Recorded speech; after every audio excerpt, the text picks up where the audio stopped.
नमस्कार, शाम के 5 बज चुके हैं। आप देख रहे हैं ललकार। मैं हूं आपके साथ कुणाल गोस्वामी और आज ललकार में बात होगी चुनाव के 5वें चरण को लेकर जारी वार पलटवार की, जहां इंडिया गठबंधन के दो बड़े नेता अखिलेश यादव और मल्लिकार्जुन खड़गे साझा प्रेस कॉन्फ्रेंस करते हुए मछली, मटन और मुफलिसी की बात करते नजर आए। तो वहीं एनडीए गठबंधन की तरफ से मोर्चा गृह मंत्री अमित शाह और डेप्यूटी सीएम केशव प्रसाद मौर्य ने संभाला और बोला कि कांग्रेस विचारधारा का राग अलापने की बजाय विकास और विरासत पर जवाब दे। वहीं अब सबकी निगाहें 5वें चरण, 6ठे और 7वें चरण के मतदान पर जा चुकी हैं, जहां कुल 164 सीटों पर मतदान होना बाकी है, जिसमें मुख्य रूप से उत्तर प्रदेश की अवध और पूर्वांचल की 41 सीटें शामिल हैं। महत्वपूर्ण चुनावी नतीजों की बात करें तो उत्तर प्रदेश एनडीए के लिए सबसे महत्वपूर्ण राज्य रहा, जहां 2014 में 73 और 2019 में 64 सीटों के साथ मोदी के नेतृत्व में एनडीए की प्रचंड बहुमत की सरकार बनी। लेकिन इस बार विपक्ष कह रहा है कि इंडिया गठबंधन की आंधी चल रही है, जिसके आने से बहुतों के किले ढह जाएंगे। अब बड़ा सवाल यह है कि गठबंधन के बैनर तले दो लड़कों की जोड़ी क्या कमाल करेगी। क्या सपा सुप्रीमो कमाल करेंगे, जिनकी खुद 2014 और 2019 में 5-5 सीटें आई थी, या यूपीए से बने नए गठबंधन इंडिया के नए कैलिबर वाले नेता राहुल गांधी, जिनकी कांग्रेस ने 2014 में 2 सीटें जीती, तो वही 2019 में वो अपनी सीट भी हार गए और आंकड़ा सिमटकर 1 रह गया। जानकार कह रहे हैं कि प्रधानमंत्री मोदी के काशी में हुए रोड शो ने स्पष्ट रूप दे दिया है कि एनडीए को यूपी में टक्कर देना कोई बच्चों का खेल नहीं। ऊपर से योगी और मोदी की जोड़ी को रोक पाना भी मुंगेरी लाल के हसीन सपने जैसा होगा। आज इसी मुद्दे पर चर्चा करेंगे। कुछ बेहद खास मेहमान हमारे साथ इस कार्यक्रम की शोभा बनेंगे, लेकिन उससे पहले ये रिपोर्ट देखें। इंडिया गठबंधन का बड़ा प्रहार,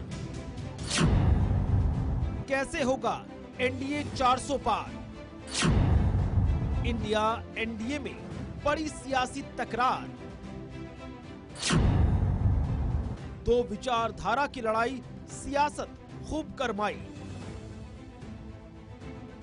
लोकसभा चुनाव जैसे जैसे आगे बढ़ रहा है, वैसे वैसे सियासी भूचाल भी अपनी रफ्तार पकड़ रहा है और नेता एक दूसरे पर जमकर कटाक्ष करते हुए तंज कसने में जुटे हैं। साथ ही सभी दल अपनी अपनी जीत का दावा भी ठोक रहे हैं। जहां एक और एनडीए 400 पार के लक्ष्य को ध्यान में रखकर बीजेपी पूरी ताकत के साथ चुनाव प्रचार में जुटी है और बीजेपी के दिग्गज नेता चुनाव प्रचार कर विपक्ष पर हमलावर हैं। तो वहीं दूसरी ओर इंडिया गठबंधन भी एड़ी चोटी का जोर लगाते हुए एनडीए को हराने की पुरजोर कोशिश कर रहा है।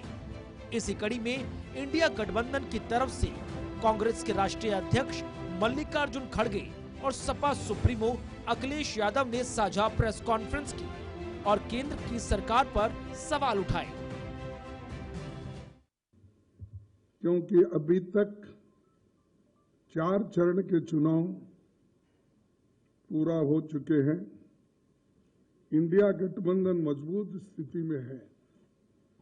हिंदुस्तान की जनता ने मोदी जी की विदाई तय कर दी है। पूरे देश का माहौल देखकर मैं विश्वास के साथ कह सकता हूं, 4 जून को इंडिया गठबंधन नई सरकार बनाने जा रही है। चौथे चरण का चुनाव खत्म हो गया है। भारतीय जनता पार्टी का झूठ जितना पहाड़ चढ़ना था, पहाड़ चढ़ चुका है।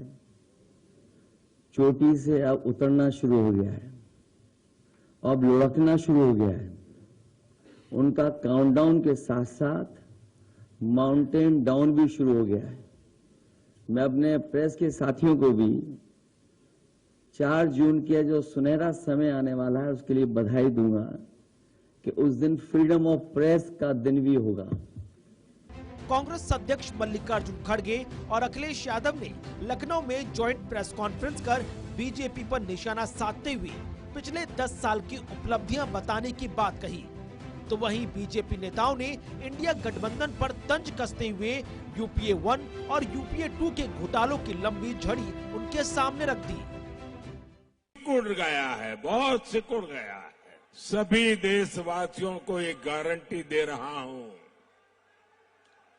आतंक हो या फिर नक्सलवाद, मोदी अपने तीसरे कार्यकाल में इन पर बहुत बड़ा प्रहार करने का संकल्प ले चुकी है। समाजवादी पार्टी समाप्तवादी पार्टी बन रही है, सफा हो रही है पूरे प्रदेश से। 2024 के चुनाव के बाद श्री अखिलेश यादव जी और श्री राहुल गांधी जी एक इटली जाएंगे, एक लंदन जाएंगे। आप विश्वास रखना, भाजपा सबका साथ सबका विकास करती है, इसलिए मैं पूरे दावे से कहता हूँ 100% वोट में से 80% वोट हमारा है, 20% में बंटवारा है, बंटवारे में भी हमारा है। तो लोकसभा चुनाव को लेकर नेताओं का तूफानी दौरा और एक दूसरे पर वार पलटवार जारी है। साथ ही नेता जनता से बड़े बड़े वादे और अपनी जीत की दावे कर रहे हैं, लेकिन इस बार किसके वादों और दावों में कितना दम है, ये 4 जून के नतीजे बताएंगे कि आखिरकार जनता ने किसका साथ दिया और किसको नकार दिया। न्यूज डेस्क, जेके मीडिया।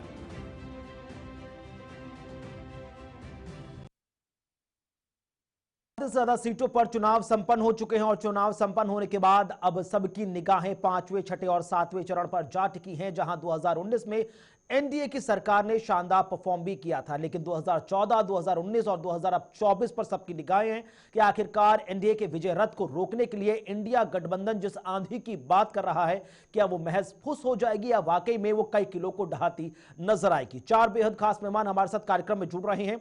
रत्नेश मिश्रा हैं, आप प्रवक्ता हैं भारतीय जनता पार्टी से। प्रोफेसर रंजीत कुमार मिश्रा हैं, आप प्रवक्ता हैं कांग्रेस पार्टी से, स्वागत आपका। कीर्ति निधि पांडे हैं, आप प्रवक्ता हैं समाजवादी पार्टी से, स्वागत आपका। और हमारे साथ आलोक पांडे जी भी है, राजनीतिक विश्लेषक है, बहुत बहुत स्वागत आलोक जी आपका भी। शुरुआत रत्नेश जी आपसे कर रहा हूं, क्योंकि अभी कुछ देर पहले एक साझा प्रेस कॉन्फ्रेंस हुई राजधानी लखनऊ में, और वहां पर सपा सुप्रीमो अखिलेश यादव और कांग्रेस अध्यक्ष मल्लिकार्जुन खड़गे ये कहते हुए नजर आए कि भाई उत्तर प्रदेश जो सबसे बड़ा सूबा है लोकसभा सीटों के लिहाज से, वहां पर 80 में से 89 सीटें 79 सीटें इंडिया गठबंधन जीतने जा रहा है, और एक बची क्योटो की सीट, वहां पर भी मुकाबला कड़ा है। वो क्योटो यानी काशी को काशी भी नहीं कह पाए, वो क्योटो करके संबोधित कर रहे थे, तंज कसने की कोशिश कर रहे थे। अब जो सपा ये नए आंकड़े लेकर सामने आई है, उसको लेकर भारतीय जनता पार्टी किस तरह के रणनीति के साथ आगे बढ़ रही है? कुणाल जी, आपको और सभी पैनलिस्ट साथियों को, देश की जनता को मेरी तरफ से जय श्री राम। देखिए, अभी आप ही ने बताया कि वो काशी का नाम लेने से भी घबराए, उन्होंने काशी को क्वेटो कह के बुलाया, तो यही से पता चलता है कि उनकी स्थिति क्या है और वो जो भारतीय जनता पार्टी की सरकार है उससे कितना डरे हुए हैं। इनका काम केवल मोदी जी का विरोध करना रह गया है। देश का जनमानस जो है, देश का मतदाता जो है, वो भाजपा और नरेंद्र मोदी जी के साथ खड़ा है। आज जो देश की जनता है वो सशक्त, सुरक्षित, समृद्ध और प्रभावशाली भारत के साथ खड़ी है, उस भारत के साथ खड़ी है जो धार्मिक सांस्कृतिक राष्ट्रवाद के साथ देश को निरंतर आगे ले जा रहा है।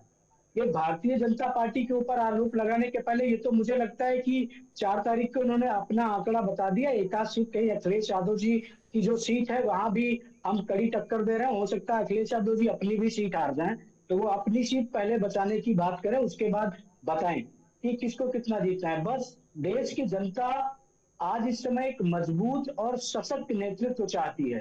देश की जनता इंडिया गठबंधन के इस राजनीतिक अखाड़े के चक्कर में नहीं पड़ना चाहती। कुणाल भाई, मैं कहना चाहूंगा कि हमारे यहाँ पूर्वांचल में एक बात कही जाती है कि उस बारात में कभी नहीं विश्वास जताना चाहिए जिसका हर बाराती दूल्हा हो, और इस समय इंडिया गठबंधन के हालात वही हैं। मैं तो चुनौती देता हूं कुणाल भाई कि आप कांग्रेस और सपा के प्रवक्ता को एक प्रधानमंत्री पद के नाम पर इसी डिबेट में पूछ लीजिएगा, वो दोनों एक मत नहीं हो सकते। तो जो ना तो प्रधानमंत्री पद के उम्मीदवार को लेकर एक मत है, ना तो जो अपने गठबंधन के संयोजक को लेकर एक मत है, ना उनका कोई कॉमन मिनिमम मैनिफेस्टो है, तो क्या उस देश के उन लोगों के साथ जनता जाएगी जो खुद संशयात्मक स्थिति में चल रहे हैं? देश की जनता क्रिस्टल क्लियर जो नेतृत्व है भारतीय जनता पार्टी का और प्रधानमंत्री नरेंद्र मोदी का, उसके साथ जाए। ठीक है, प्रोफेसर रंजीत कुमार जी, आप कांग्रेस प्रवक्ता हैं, जरा बताइए स्पष्ट करके कि भाई कोऑर्डिनेशन है जिसको लेकर एनडीए लगातार सवाल उठा रहा है कि भाई कोऑर्डिनेशन की कमी तो शुरुआत से लेकर अंत तक नजर आई है। शुरुआत की अगर हम बात कर ले तो शुरुआत में इंडिया गठबंधन की अगर हम बात करें तो देखिए कई दिग्गज नेता जिन्होंने आधार रखा इस गठबंधन का, वो आपको चुनाव के मुआयने पर छोड़कर चले गए। चुनाव के बीच में मझधार में छोड़ने वालों का सिलसिला लगातार अब भी जारी है। दिल्ली से लेकर मध्य प्रदेश तक तमाम नेता कांग्रेस को बीच मझधार में छोड़ते हुए नजर आ रहे हैं। अब इस बात की क्या गारंटी है कि जो कमाल आप 2017 में नहीं कर पाए विधानसभा चुनाव में, आप 2024 में कर पाएंगे। कांग्रेस पार्टी 2014 में 2 सीटें जीत पाई थी और 2019 आते आते राहुल गांधी जो आपका सबसे बड़ा चेहरा है वो अपनी सीट तक हार गया। अब इस बार भी वो उस सीट पर लड़ने के बजाय दूसरी परंपरागत सीट यानी रायबरेली से चुनाव लड़ रहे हैं और अंतिम मोमेंट पर जाकर आपकी तरफ से नॉमिनेशन फाइल किया गया। इतना कंफ्यूजन है, उसके बावजूद भी आपका गठबंधन दम भर रहा है कि 80 में से 89 सीटें जीत लेगा। कुणाल जी, इंडिया गठबंधन को लेकर तो आप लोग बहुत सवाल पूछते हैं। एनडीए गठबंधन का पिछले 10 साल में कितनी मीटिंग हुई, कभी आपको ध्यान गया? वो आपको बरसों बाद नजर आया होगा कल माननीय प्रधानमंत्री जी के नॉमिनेशन में, क्योंकि उनको ये समझ में बात आ रही है कि 4 चरणों में उनकी जमीन खिसक गई है। उनके पांव तले जमीन खिसकने के बाद ही एनडीए उनको याद आया और कल पूरे देश भर से उन्होंने अलग अलग एनडीए नेताओं को न्योता भेज के बनारस बुलाया, क्योंकि उनको ये लग रहा है कि उनकी सीट पे भी कड़ी टक्कर है। दूसरी बात आप ये देखिए कि इंडिया गठबंधन पूरी तरह से इंटैक्ट है और जो 26 राजनीतिक दल जुड़े रहे वो आज भी 26 राजनीतिक दल जुड़े हुए हैं। तीसरी बात कुणाल जी, इसमें देखिए मुख्य रूप से क्या है, क्यों इन लोगों की भाषा बदल रही है, क्यों बौखलाहट है।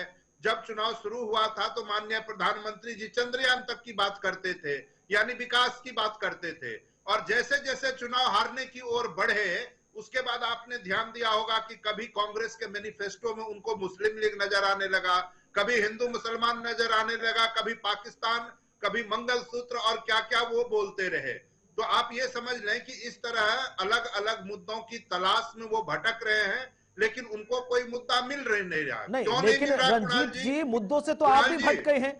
शुरुआत में भी आप पिछड़ों की, दलित की, अल्पसंख्यकों की बात करते थे, आते आते फिर आपने खौफ पैदा करना शुरू कर दिया लोगों के बीच कि भाई संविधान दिखाकर कि भाई एनडीए दोबारा सत्ता में आ गई तो संविधान बदल कर रख देगी, जबकि प्रधानमंत्री बार बार कह चुके हैं कि संविधान संशोधन समय समय पर होते रहे हैं। तरक्की और बेहतरी के लिए संविधान संशोधन हो तो उसमें क्या दिक्कत है, लेकिन अगर आप लोगों में खौफ पैदा कर दे कि भाई एनडीए वापस आ गया तो पूरा संविधान बदलकर रख दिया जाएगा, चुनाव ही नहीं होंगे, तो फिर ये कहां की बात है? कुणाल जी, ये बातें इंडिया गठबंधन नहीं कर रही है। आप जानते हैं अनंत हेगड़े इनके बीजेपी के एमपी हैं कर्नाटका से। उन्होंने क्या कहा? उन्होंने कहा कि आप हमें 400 सीटें दे दीजिए, हम भारत का संविधान बदल देंगे। लल्लू सिंह जो अयोध्या से लड़ते हैं इनके उम्मीदवार, उन्होंने क्या कहा? उन्होंने कहा 400 सीट संविधान बदलने के लिए जरूरी है। जनरल बीके सिंह ने वही बातें कही। लगातार इनके नेताओं ने इस तरह की बात की कि हमें 400 सीट क्यों चाहिए, क्योंकि भारत का संविधान बदलना है। और अब जिन तमाम लोग के नाम गिना रहे हैं तो वही नाम तो फिर एनडीए भी गिनाता कि सैम पित्रोदा कह रहे हैं कि भाई भारत में विरासत टैक्स पर चर्चा होनी चाहिए। तो उसी तरह मणिशंकर अय्यर ये भी कहते नजर आते हैं कि हमें पाकिस्तान के आगे हाथ जोड़ने चाहिए कि उनके पास परमाणु बम है। आप ही के नेता मणिशंकर अय्यर थे जो पाकिस्तान में जाके बकायदा एक चैनल पर बैठ कर ये कहते नजर आए थे कि आप हमारी मदद कीजिए, हम सरकार बनाएंगे, उसके बाद फिर हमारे रिश्ते बेहतर होंगे। तो सर आपके नेता भी किस तरह के बयान देते रहे हैं वो हम सब जानते हैं सर। हाँ कुणाल जी, आपने 2 मुद्दा उठाया, अब दोनों पे जवाब जरूर सुने। देखिए, जहां तक बात है सैम पित्रोदा के बयान की, तो आपने देखा होगा कि ये विरासत टैक्स की वकालत कौन करते थे? जब अरुण जेटली जी वित्त मंत्री थे और जयंत सिन्हा वित्त राज्य मंत्री थे, भारतीय जनता पार्टी के ही दोनों नेता थे, ये विरासत टैक्स की खुलेआम ये समर्थन करते थे और उसकी वकालत करते थे। ये पब्लिक डोमेन में है। दूसरी बात, पाकिस्तान की आपने बात की, तो पूरे देश को पता है कि पाकिस्तान माननीय नरेंद्र मोदी जी का फेवरेट डेस्टिनेशन है। इनको तो निमंत्रण की भी जरूरत नहीं पड़ती है, बिना बुलाए ही वहां चले जाते हैं, साड़ी सॉल और मलिहाबादी आम लेकर के। और इनके सर्वोच्च नेता आदरणीय लालकृष्ण आडवाणी जी तो जिन्ना की मजार पर कसीदे पढ़ के आए थे और उनको तो इन्होंने भारत रत्न दे दिया। तो ये इनका दोहरा मापदंड है कि पाकिस्तान प्रेम इनका, पाकिस्तानी लोगों से प्रेम इनका, लेकिन आरोप लगाओ दूसरे पर। एक बात समझ लीजिए, इस और बार भारत की 2004 से जनता लेकर जाग गई है 2014 और के इस बार दरमियान जो इनका पाकिस्तान और हिंदुस्तान एक के बात कुणाल रिश्ते जी, जिस तरह से आगे बढ़े या पीछे खींचे सर, वो भी बताने की जरूरत नहीं है। बेहतरी के लिए एक कदम ऐसा जो है कि इस बार पूर्व प्रधानमंत्री अटल बिहारी देखिए, वाजपेयी जी ने तो स्पष्ट कहा था ना कि हम अपने पड़ोसी बदल सकते, कपड़े बदल सकते हैं, आसपास का वातावरण बदल सकते हैं, लेकिन अपने पड़ोसी मुल्कों को नहीं बदल सकते। तो लिहाजा उस हिसाब से संजीदा होकर सोचने की हमें बहुत ज्यादा जरूरत है। एक छोटा सा ब्रेक ले रहा हूं और ब्रेक के बाद लौटूंगा तो सीधे समाजवादी पार्टी के नेता कीर्ति निधि पांडे जी से स्पष्ट सीधा सवाल होगा, 2014 में 5 नंबर, 2019 में 5 नंबर, अब 2024 में किस आधार पर 89 नंबरों की बात समाजवादी पार्टी के मुखिया करते हुए नजर आ रहे हैं। छोटा सा ब्रेक, जल्द हाजिर होंगे। लगातार हमारा बेहद खास प्राइम टाइम डिबेट शो ललकार जारी है।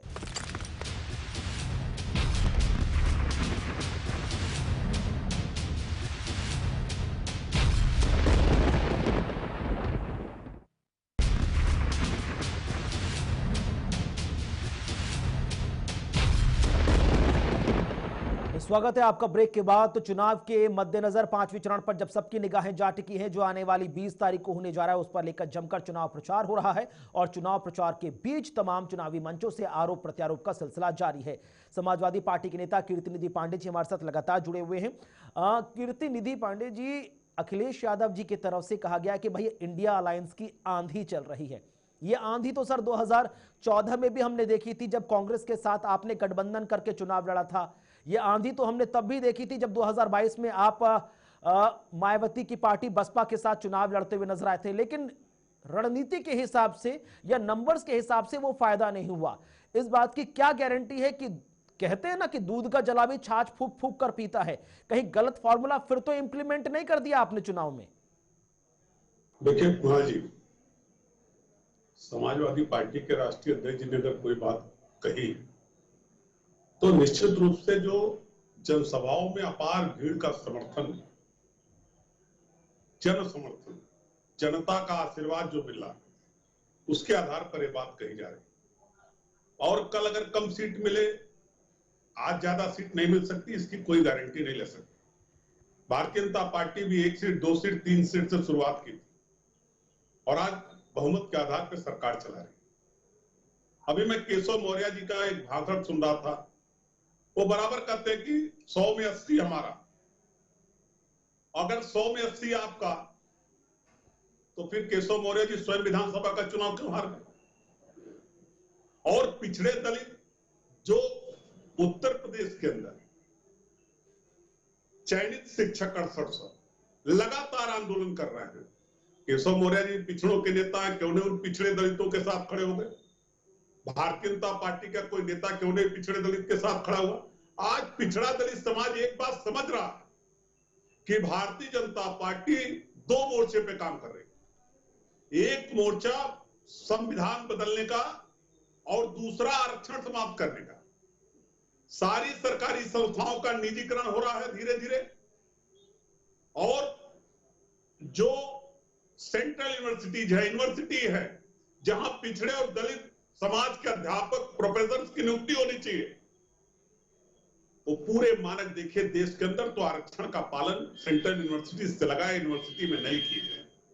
अब पिछड़ा दलित समाज ये समझ गया है कि अगर आरक्षण बचाना है अपना, जो बाबा साहब भीमराव अम्बेडकर ने दिया, और अगर उस संविधान को बचाए रखना जिससे आरक्षण मिला है, तो दोनों बचाने के लिए एक विकल्प है पिछड़े दलित समाज के लोगों का, और वो विकल्प है इंडिया अलायंस। नहीं, आप दलितों की बात कर रहे हैं तो फिर आखिरकार बसपा सुप्रीमो मायावती ने आपसे किनारा कैसे कर लिया सर? वो तो साफ कह रही है कि आपने कभी दलितों का साथ दिया नहीं। वो तो साफ कह रही है कि भाई समाजवादी पार्टी को पिछड़ों की और दलितों की याद सिर्फ चुनावों में आती है, इसी वजह से उन्होंने 2017-22 के बाद से फिर आपकी तरफ मुंह उठाकर तक नहीं देखा, और आप फिर उनके ऊपर आरोप लगाते हैं कि भाई वो भारतीय जनता पार्टी की बी टीम है। कुणाल जी, बहुजन समाज पार्टी की स्थिति 2014 में शून्य थी लोकसभा में, 19 में हमारे साथ अलायंस हुआ तो आया 10 सीट। 2022 में जब बहुजन समाज पार्टी फिर अलग चुनाव लड़ी विधानसभा में, तो एमएलए की संख्या हो गई 1, और जिस तरीके से कैंडिडेट परिवर्तन किए जा रहे हैं भारतीय जनता पार्टी के इशारे पर, इस आधार पे कहा जाता है कि बहुजन समाज पार्टी बीजेपी के साथ मिलकर काम कर रही है। यही तो बड़ा सवाल है ना कि समाजवादी पार्टी कह रही है कि भाई बसपा अपने कैंडिडेट बदल रही है बीजेपी के कहने पर, और आपके बस्ती से लेकर रामपुर, रामपुर से लेकर कन्नौज, कन्नौज से लेकर कानपुर तक के जो तमाम कैंडिडेट बदल गए। खुद Sapa supremo Akhilesh Yadav last moment पर अक्षय यादव का टिकट काटकर खुद सीट पे चुनाव लड़ने आते। सर वो क्या बात कर रहे हैं सर? कुणाल जी आपको अपना नहीं दिख रहा, सामने वालों का दिख रहा है। अरे भाई दुरुस्त करिए, जानकारी अपनी थोड़ी दुरुस्त करिए। अक्षय यादव फिरोजाबाद से चुनाव लड़ रहे हैं, उनका टिकट नहीं कटा, ठीक है। कन्नौज से तेज प्रताप को हमने टिकट दिया था, उसके जगह अखिलेश यादव जी चुनाव, ठीक है। और हम अंतिम मोमेंट तक इस बात की तफ्तीश करते रहे कि कौन सा कैंडिडेट चुनाव जीत सकता है, और हर लोकसभा क्षेत्र में हमने बेहतर कैंडिडेट देने का काम किया, और हर लोकसभा क्षेत्र में हमारे कैंडिडेट पूरी मजबूती के साथ चुनाव लड़ रहे हैं और बड़ी संख्या में चुनाव जीतने का काम करेंगे, और उत्तर प्रदेश से भारतीय जनता पार्टी को रोकने का काम। जो एक महत्वपूर्ण सवाल का जवाब दीजिए कीर्ति जी। आप कह रहे हैं कि भाई केशव प्रसाद मौर्य कह रहे हैं कि भाई 100 में 80 हमारा है, बाकी 40 में बंटवारा है और 40 में भी हमारा है। तो उनके कहने के पीछे का आधार है ना, हाल फिलहाल में जो 10 राज्यसभा सीटों का चुनाव हुआ उसमें समाजवादी पार्टी के कई विधायक आपके ऊपर, पार्टी के ऊपर आरोप लगाकर गए कि श्री राम के दर्शन करने को लेकर, तमाम चीजों को लेकर आस्था, सम्मान और सनातन के नाम पर किस तरह से गुमराह किया जा रहा था। मुकेश राजपूत जी कि तमाम लोग नजर है ना, राकेश पांडे, राकेश प्रताप सिंह, पूजा पाल, आशुतोष मौर्य, सर 7 विधायकों की लिस्ट थी जिन्होंने आपकी पार्टी के खिलाफ क्रॉस वोटिंग की और किस तरह के आरोप लगाए। तब वही बात है। अरे सुनिए तो, केशव मौर्य जी ने कहा 100 में 80 हमारा, 20 में बंटवारा। मैंने एक महत्वपूर्ण सवाल पूछा कि अगर 100 में 80 उनका था तो विधानसभा में केशव मौर्य जी चुनाव हार क्यों गए? जिसके पास 100 में 80 था वो विधानसभा का चुनाव हार गया। वो तो पार्टी की कृपा पे डिप्टी सीएम है, जनता ने तो नकार दिया केशव मौर्य को उत्तर प्रदेश से, विधानसभा का चुनाव हारे हैं। ये तो पार्टी की कृपा पे एमएलसी और डिप्टी सीएम हैं। जनता में उनकी उपयोगिता नहीं, पार्टी की उपयोगिता उनकी हो सकती है। और निश्चित रूप से इंडिया अलायंस पूरी ताकत के साथ चुनाव जीतेगा और उत्तर प्रदेश से भारतीय जनता पार्टी को रोकने का काम करेगा। जो परसेप्शन बनाया जा रहा है कि बीजेपी से कोई लड़ नहीं सकता, बीजेपी अजय नहीं है। अब सर ये चीज तो हम 2019 में भी उठाकर देख सकते हैं कि कन्नौज में किस तरह से Dimple Yadav versus BJP candidate का चुनाव हुआ था और समाजवादी पार्टी के कैंडिडेट की क्या हालत हुई थी। बहरहाल वो बताने की जरा जरूरत नहीं है। आलोक पांडे जी, सीधा स्पष्ट सवाल जो लगातार बार बार कहा जा रहा है कि भाई इंडिया अलायंस की आंधी चल रही है और उस आंधी के आगे कई दिग्गजों के किले ढहते हुए नजर आएंगे, लेकिन उसके बावजूद जानकार कह रहे हैं कि भाई आंधी का नाम लेने वाले जरा काशी की तस्वीरें देख लें जो रोड शो के दौरान नजर आई कि दूर दूर तक लोगों का हुजूम था और किस तरह से प्रधानमंत्री नरेंद्र मोदी को सिर आंखों पर रखा गया। बहरहाल क्या 2017-2022 के बाद अब 2024 में फिर से अलायंस के चेहरे बदलकर चुनाव लड़ना, क्या यह सही फॉर्मूला नजर आ रहा है इंडिया अलायंस का उत्तर प्रदेश में, या फिर यहां पर भी कुछ आपको लग रहा है कि कुछ बेहतरी की गुंजाइश थी? इंडिपेंडेंट लड़ते तो शायद ज्यादा बेहतर नजर आता। कुणाल जी, इंडिया अलायंस या समाजवादी पार्टी कितना सीरियस है चुनाव में, ये व्यक्तिगत न ले। समाजवादी पार्टी के भाई की प्रवक्ता देखिए, अब डिबेट के साथ खा भी रहे हैं, तो आप समझिए कितना सीरियसली होंगे। 15-20 मिनट सुनता भोजन ही नहीं खत्म हो रहा है। आप समझिए इंडिया अलायंस कितना सीरियस है कि वो डिबेट तक को सीरियसली नहीं लेते, चुनाव को क्या सीरियसली लेंगे।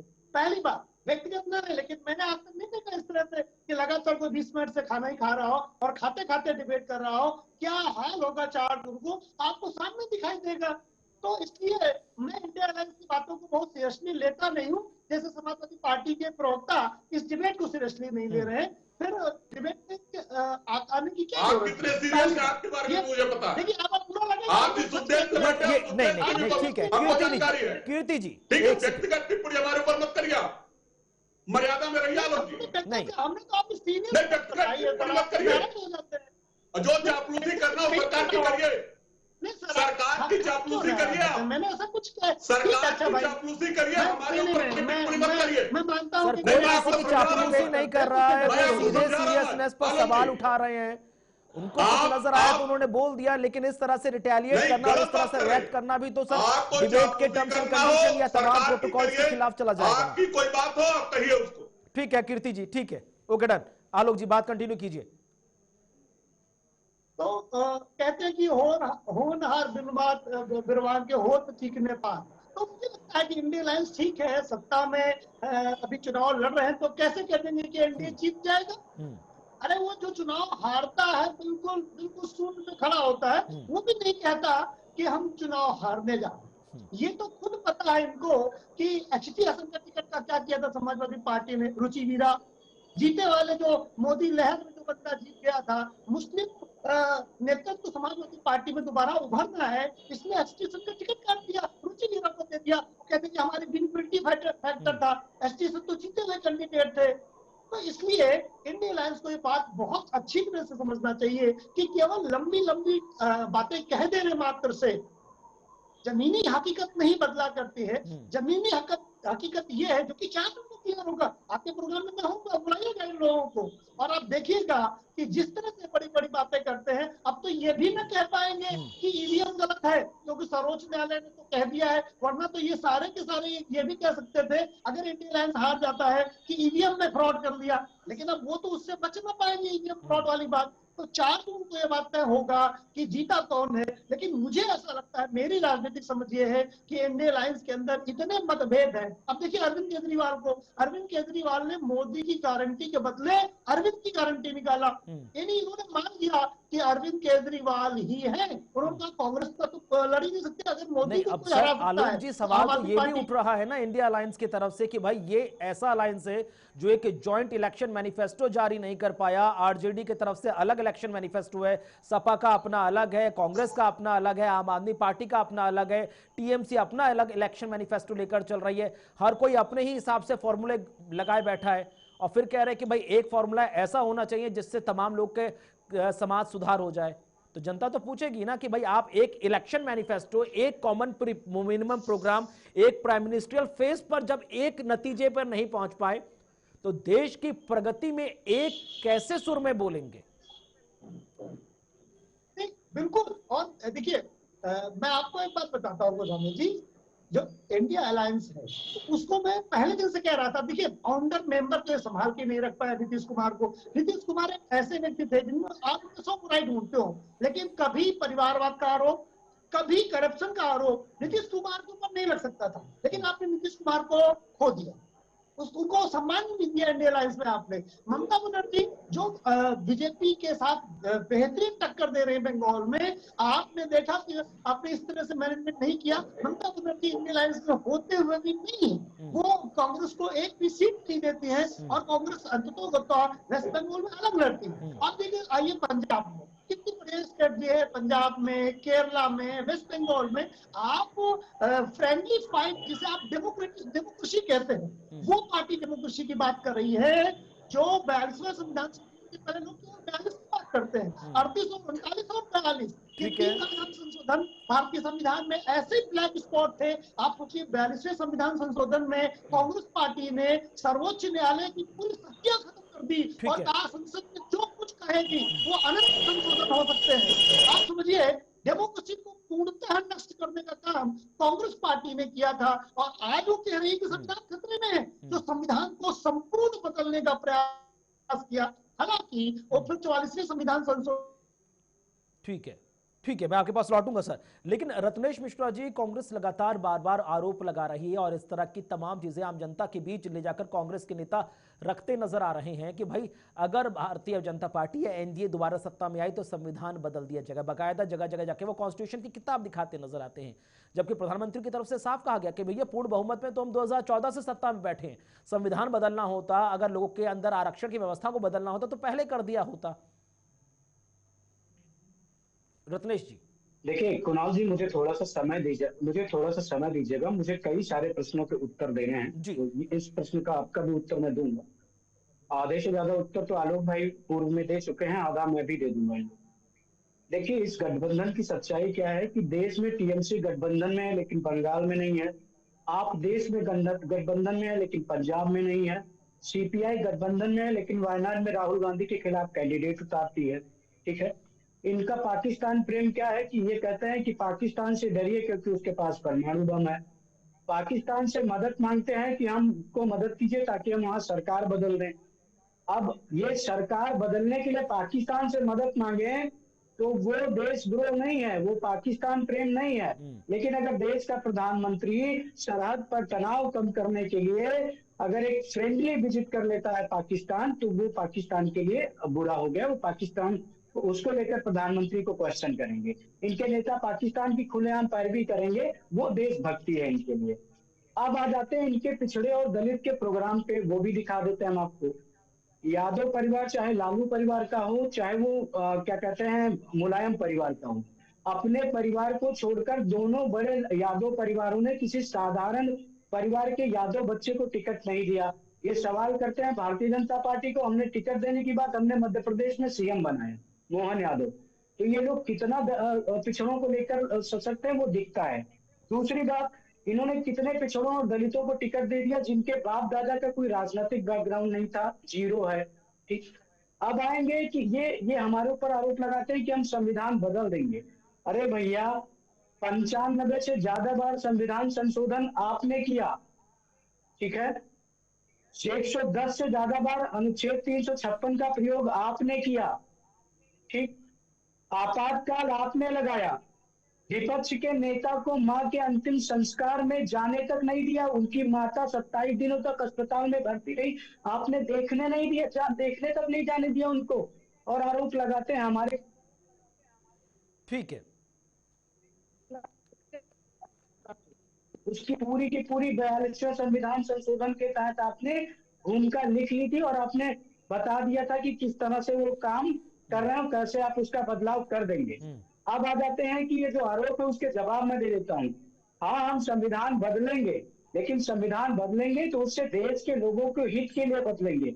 हमने संविधान संशोधन किया ताकि पिछड़ा वर्ग आयोग को संवैधानिक दर्जा दिया जा सके। हमने संविधान संशोधन किया ताकि आर्थिक रूप से पिछड़े सवर्णों को आरक्षण दिया जा सके। हमने संविधान संशोधन किया ताकि SC/ST कमीशन की शक्तियों को बढ़ाया जा सके। हमने कोई ऐसा संविधान संशोधन नहीं किया जिससे परिवार को मजबूत किया जा सके या किसी पार्टी को मजबूत किया जा सके। छोटा सा रिएक्शन प्रोफेसर रंजीत जी, उसके बाद छोटा सा ब्रेक लूंगा। प्रोफेसर रंजीत जी, जल्दी से क्विक छोटा रिएक्शन। जा रही है और आपके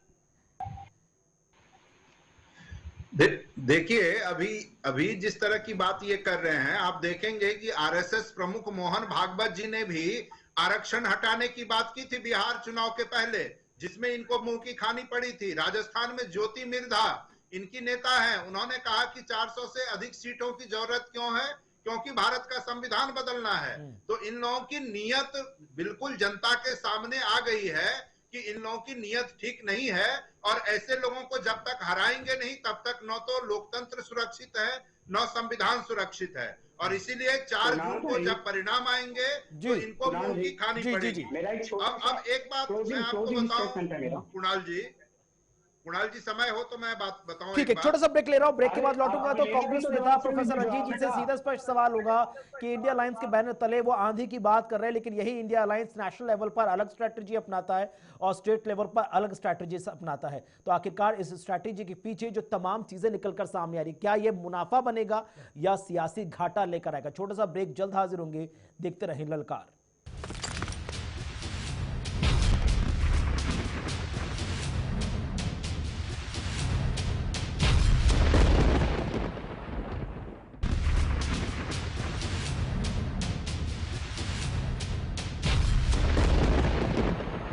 स्वागत है आपका ब्रेक के बाद। तो हमारा बेहद खास प्राइम टाइम डिबेट शो ललकार आप देख रहे हैं। ब्रेक से पहले सीधा स्पष्ट सवाल था प्रोफेसर रंजीत कुमार मिश्रा जी आपसे कि आखिरकार बीजेपी या इंडिया अलायंस, सीधा स्पष्ट सवाल कर रहा है कि भाई आखिरकार आप बार बार इंडिया अलायंस की आंधी की आप बात कर रहे हैं, लेकिन ये स्ट्रैटेजी के अलग अलग सियासी मायने क्या है? तो जनता तो पूछेगी ना कि आप कैसे एक गठबंधन के 2 महत्वपूर्ण केंद्र बन जाएंगे जब आप सेंटर में एक साथ होने की आप बात करते हैं, लेकिन पंजाब में आम आदमी पार्टी और कांग्रेस दोनों एक दूसरे के सामने खिलाफ चुनाव लड़ती हुई नजर आती है, जबकि वही 2 पार्टियां दिल्ली में गठबंधन के साथ चुनाव लड़ रही हैं। वहीं सीपीआई और कांग्रेस एक साथ है सेंटर में, लेकिन दूसरी तरफ जब केरल का नंबर सामने आता है तो आप एक दूसरे के खिलाफ चुनाव लड़ते हुए नजर आते हैं। वहीं अगर हम बात करें बिहार की, तो आरजेडी पप्पू यादव के नाम पर अपना कैंडिडेट खड़ा कर देती है, जबकि पप्पू यादव कहते नजर आते हैं कि मेरा रक्त का खून का कतरा कतरा राहुल गांधी और सोनिया गांधी के प्रति रहेगा हमेशा की तरह। तो जनता तो पूछेगी ना ये स्पष्ट सवाल कि भाई आप कुछ कहते कुछ और है, करते कुछ और है। तो सवाल पूछिए ही, ऐसे भी विपक्ष से ही सवाल आजकल पूछा जाता है, सत्ता पक्ष से सवाल पूछने का साहस तो मीडिया में भी नहीं है। सत्ता पक्ष से आप पूछ तो रहे ना, संविधान से संबंधित तमाम सवाल थे, फिलहाल आपने कर तो दिया सर, क्या बचा सत्ता पक्ष से पूछने के लिए। कांग्रेस के दिग्गज नेता प्रधानमंत्री पद पर बैठे व्यक्ति को चौकीदार को चोर तक कहते हुए नजर आते हैं, उसके बावजूद आप पूछते हैं क्या कर रहे क्या नहीं कर रहे। कुणाल जी अब बात तो वही बात है ना, आप क्यों भाजपा प्रवक्ता, मैं भाजपा प्रवक्ता नहीं पूछ रहा, मगर आप उस पर एक एलिगेशन लगाएंगे तो सर मैं पीछे भी नहीं हटूंगा। देखो मैं एंकर की भूमिका में हूं तो आप मुझे वहीं तक सीमित रहने दें, कृपया मुझ पर लेबल ना लगाएं। कुणाल जी अपनी बात पूरी कीजिए। गठबंधन में आपको याद होगा कि भाजपा का गठबंधन होता था शिवसेना से, महाराष्ट्र में ये लोग साथ चुनाव लड़ते थे, बाकी